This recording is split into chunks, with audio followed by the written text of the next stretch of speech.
has been such a long time since I have seen your faces.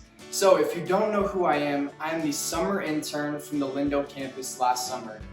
So for those of you who do know who I am, I miss you so much, and for those who don't, I hope to meet you one day. So before we get started, what have we been going through the last 6 weeks? Well, we have been reading through James and the wisdom that it has for us. And today, we will be talking about wisdom. So before we get started in James 3, I want to give y'all a question for today. Is there a difference between knowledge and the wisdom that we will discuss? So breaking James 3 verses 13 through 18 down, let's start in verse 13. Who is wise and understanding among you, let him show by good conduct the meekness of wisdom. So James starts with a question to his readers. So what does this mean? Wisdom shows us how to do good works. So to break it down just a little bit, I'm going to pull two different phrases from this first verse and put them together to show you the real theme of what James is trying to say. So who is wise? Let him show by good conduct. See, wisdom is not mere head knowledge. Real wisdom and understanding will show in our lives by our good conduct. And then the last part that I want to hit on verse 13 is meekness. So what does the word meek actually mean? Well, the Bible defines it as being submissive. In most cases, being submissive in the relevance of suffering. So you are submitting to God even in suffering, being patient, being vulnerable, and obtaining wisdom through that.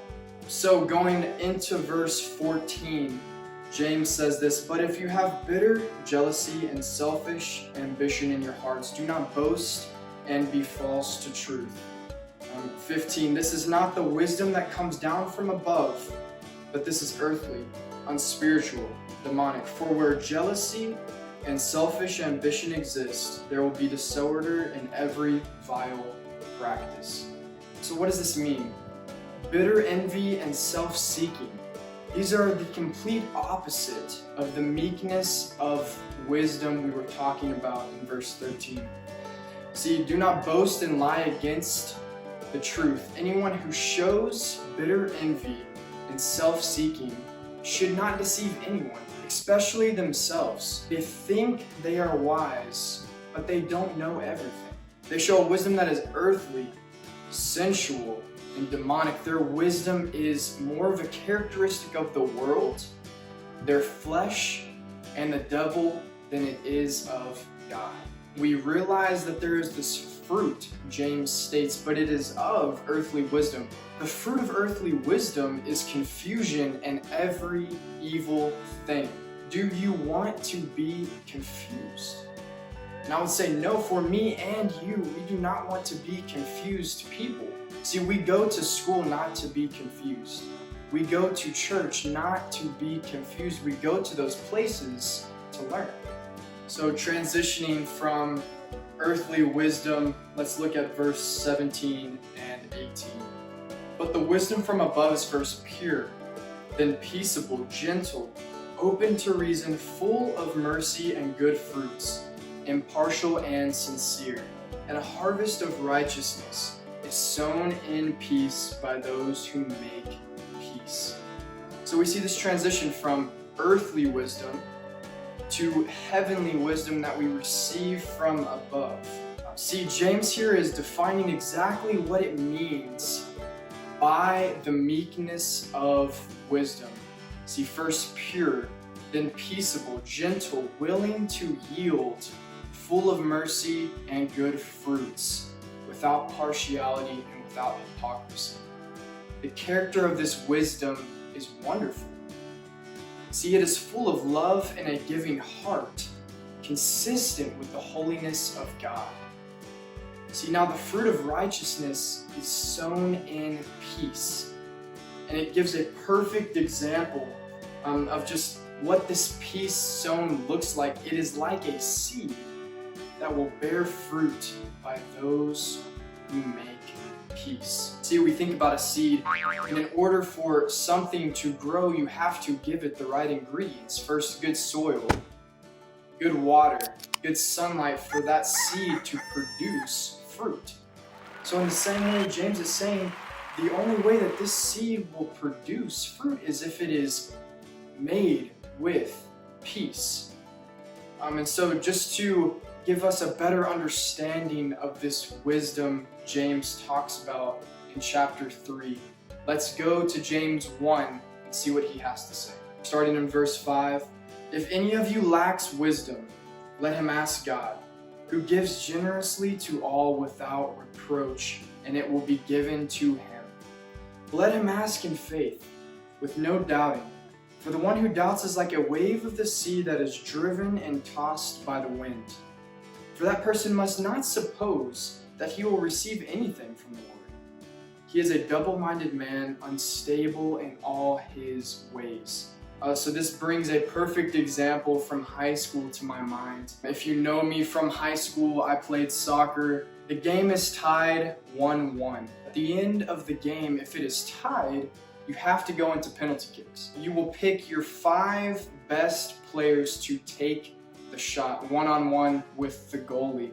And we don't practice this a lot, so most of the time our coach would go around and ask some of the best shooters on the team if they felt confident taking the shot. Coach usually watched their emotions, their body language, and the words that came out of their mouth when coach would ask, hey, do you want to take the shot? And based on those 3 things, he would judge whether they should take the shot or not.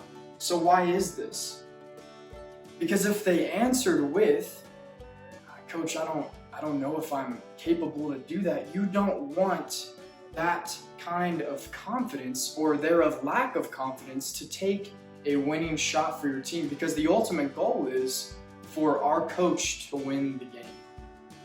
But if someone was to answer in the way of, Coach, absolutely, I'm confident in taking this shot and winning this game for the team, then I will put that person in the game to do exactly what they said because they believe in themselves. So looking back into verse 5, it says, if any of you lacks wisdom, let him ask God. Do we all lack wisdom? Absolutely. But the response that James wants us to have is, if we lack wisdom, then we are to ask God for wisdom. And how does God give it to us? He gives it to us generously. Looking back into verse 6, but let him ask in faith with no doubting. I think we understand, or maybe think we understand, the definition of doubting. Doubting can sometimes be healthy. So I want to state what James means by this word doubting here. Being torn between trusting God or trusting the world or one's natural abilities. So as we think about this worldly wisdom we talked about in James 3, what did it produce? Confusion.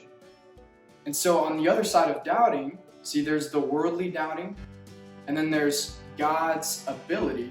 And so if we are torn between confusion, picking confusion, and then picking this fruit of heavenly wisdom that it states in James 3, then what are we to pick? The simple answer is, yes, Coach, I want to take the shot. I want this fruit. I have faith in God. They correlate together. I don't think anyone would ever ask for confusion. It's a scary place. And so looking back in, with no doubting in verse 6, for the one who doubts is like a wave of the sea that is driven and tossed by the wind. If someone is to be in that circumstance, they are drowning. For the sea is not controlled by the own sea, it's controlled by the wind now. James is describing what it looks like to ask God for wisdom. So when we lack, we're supposed to ask God. But when we ask in faith. Because it is given to us generously, then we should not doubt.